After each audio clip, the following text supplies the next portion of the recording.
Boa tarde, tudo bem? Todo. Felipe? José, prazer. Olá, boa tarde. Boa tarde. Boa tarde.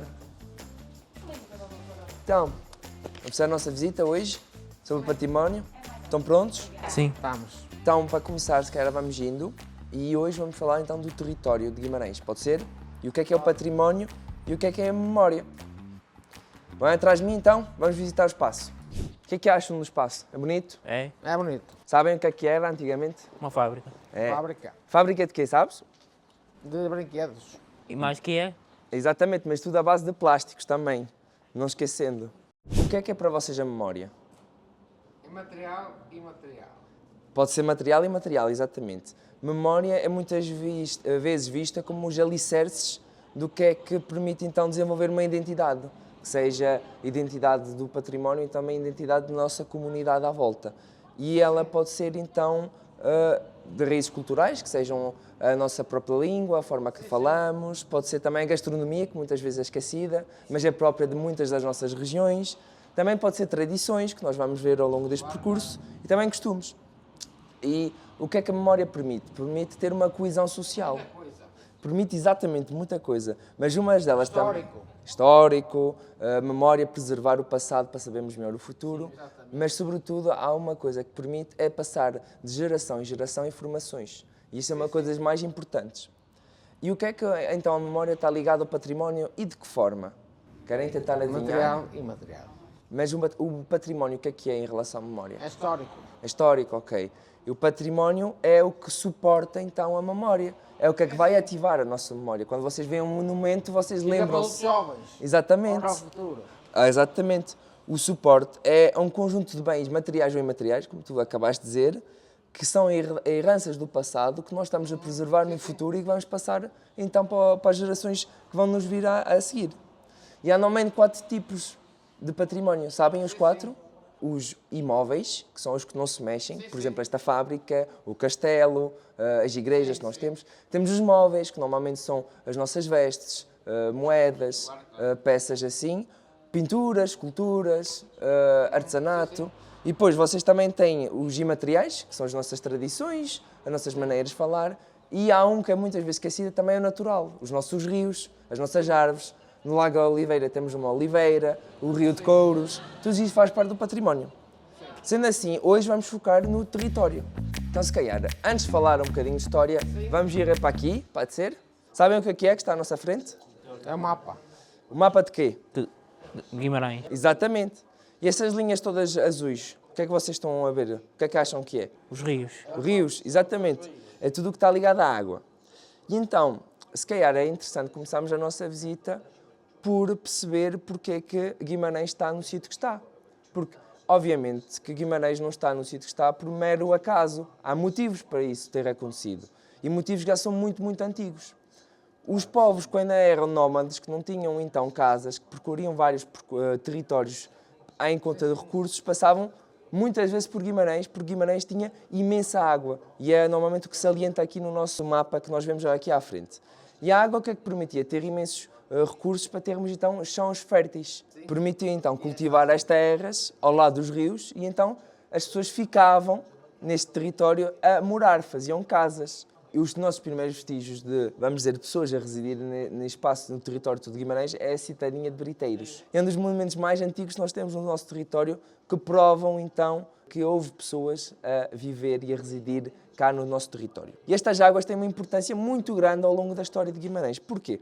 Porque além de então permitir termos recursos para comer e para beber, também ajudou imenso na produção de artesanato.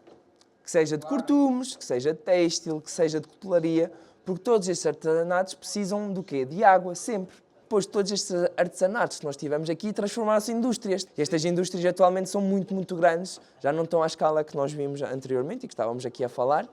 Há outro ponto interessante perceberem aqui, é que Guimarães está no meio de um vale. Essas montanhas todas à volta do território é que protegiam, então, as pessoas que moravam aqui no meio. Vamos ir para ali, perto das datas, está bem? Para vocês também verem. E vamos falar de uma das personagens mais importantes que já passaram aqui em Guimarães. Se calhar vocês já conhecem. A Mamadona Dias era uma figura muito invulgar para a época. No século que ela apareceu, que era do século X, uma mulher ter o poder que teve na época era algo inconcebável, muito incomum e invulgar.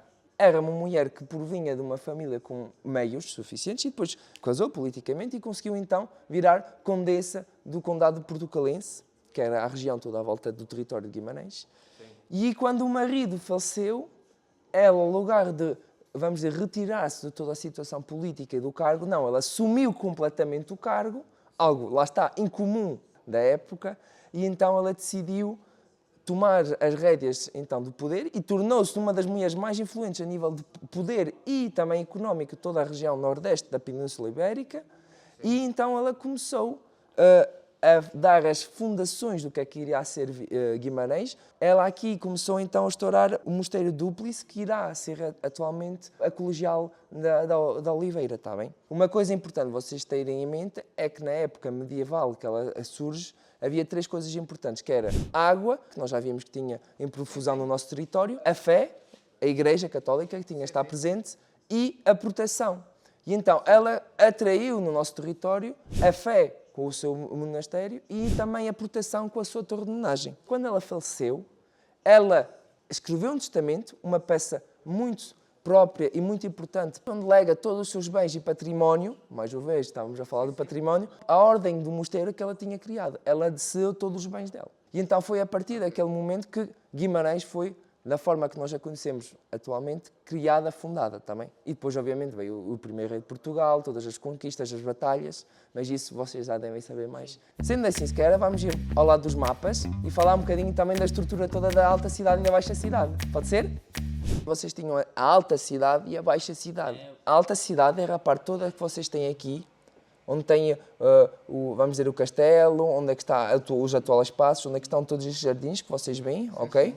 E a baixa cidade é toda a parte do centro histórico que nós temos atualmente. Okay. A alta vila era uma parte completamente diferente da parte de baixo. Para vocês terem uma ordem de ideia, nada passava de baixo para cima. Tinha mesmo uma fronteira e pouca gente era permitida passar ou tinha de pagar uma taxa. Exatamente. A minha terra, Santa Maria, era uma aldeia e trouxe uma cidade, agora com os números. A parte de cima toda da alta cidade era as pessoas que tinham mais meios, poder. E então o centro alto é onde é que estava o polo do poder militar e também o poder, vamos dizer, político. Inicialmente não tinha muralhas, eram fronteiras, vamos dizer, delimitadas pelo rei, mas não havia realmente muralhas, que as muralhas vieram muito depois também. E agora já nem existem, há vestígios só. Também era um ponto onde todos os cavaleiros e as pessoas vamos dizer, da nobreza residiam com todos os acompanhantes deles. A parte de baixo era o polo onde é que era mais religioso, com então a igreja, que foi então construída toda a gente à volta, que era o centro económico, as praças, que eram os corações das vilas, onde havia mercado, troca, onde é que havia então julgamentos também, que era a própria comunidade que então dava julgamentos, e vocês também pensar que era onde é que toda a baixa cidade era a população burguesa. Eram pessoas que tinham mercantis, eram pessoas que sabiam trabalhar o artesanato ligado aos cortumes, a cutelaria, como nós acabamos de falar, ou também então o clérigo também morava todo nesta parte. Sim. A parte ao redor eram quem trabalhava a terra, eram as zonas rurais, então já não tinham o mesmo estatuto social também. Só depois então é que houve esta muralha toda construída à volta, está bem? E também houve uma muralha que então dividiu a alta cidade e a baixa cidade, que vocês ainda podem ver, com 3 portas diferentes. E é importante também perceber que tinha uma rua central, que era a Rua Santa Maria, que ligava então a alta cidade à baixa cidade, mais especificamente o Mosteiro de Oliveira, agora o Largo, ao castelo em cima. E aí depois foi então removida esta muralha ao meio, para deixar só a muralha circunscrita à volta, e atualmente ainda temos grande parte da muralha que foi conservada, nem toda foi então desaparecida. Em termos administrativos, funcionavam separadamente e depois até o Dom João I, que então decidiu juntar as duas lados e tirar-se então a cidade de Guimarães como uma só identidade. Sendo assim, agora se calhar vamos ver estas fotografias aqui, que é mais interessante. Estas fotografias são interessantes para vocês perceberem como é que a cidade foi evoluindo ao longo dos tempos. Um dos exemplos mais marcantes em Guimarães é o número de vezes que o Toral mudou a sua forma, vamos dizer, de construção. O Toral tem o nome do Toral porque inicialmente era um largo onde se vendia o gado. Aqui era que tinha os touros. A praça. O Paço dos Duques é interessante vocês perceberem que é um rei, longe das nossas ideias atuais, não morava num castelo. Só iam para o castelo quando tinham um perigo. E mesmo assim eles não ficavam na muralha, eles ficavam mesmo na torre no meio, fechados, e os tropas e as guardas é que ficavam todas à volta. O Paço dos Duques foi construído no século XV e tinham o objetivo de, além de ser uma casa para viver, também mostrar uma certa ideia de poder económico e político. E só depois, vamos dizer, nas invasões francesas, transformou-se este espaço num quartel para então resistir à invasão francesa. E era um regimento de infantaria. Tanto que vocês podem ver ainda aqui que esta fotografia só tem um bocadinho mais do que 100 anos, tem 110 na realidade, e vocês veem que o castelo permanece quase igual ao que nós podemos ver hoje em dia, mas o Paço dos Duques foi completamente alterado. Esta fotografia tem quase 115 anos. Porquê que houve esta mudança tão grande em tão pouco tempo, em 100 anos? Porque vocês aqui podem ver que faltam 3 andares na parte da frontal e 2 andares na parte lateral. Então, o que é que aconteceu? Durante o tempo do Estado Novo, então era um regime autoritário, com Salazar, exatamente, quiseram restaurar uma série de monumentos. Como o Castelo de Guimarães. Exatamente, para justificarem o seu regime autoritário com uma ideia de história muito nobre e enaltecer a nossa história enquanto portugueses. E então, tinha esta ideia que Guimarães era mesmo o berço da cidade. Houve aqui uma série de, vamos dizer, de incursões, sim, de uma ideia de trazer então aqui mais andares, como eu já disse, e também trazer arquiteturas que não eram bem da época. Esta é uma ideia que eles tinham do palácio, como é que ele devia ser, mas nunca foi.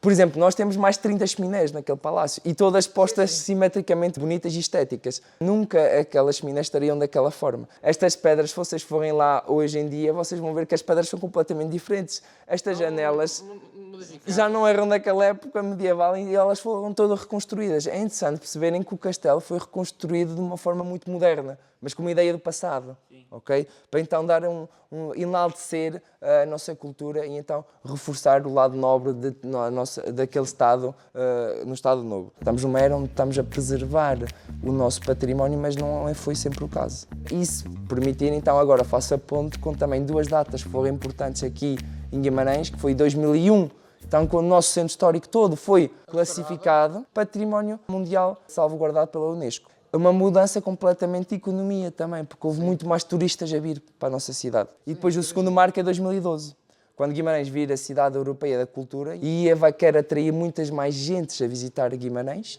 para mostrar também o património, e que até aos dias de hoje Guimarães é uma das câmaras de Portugal que investe mais na cultura, seja na dança, no desenho ou então a salvaguardar também o património.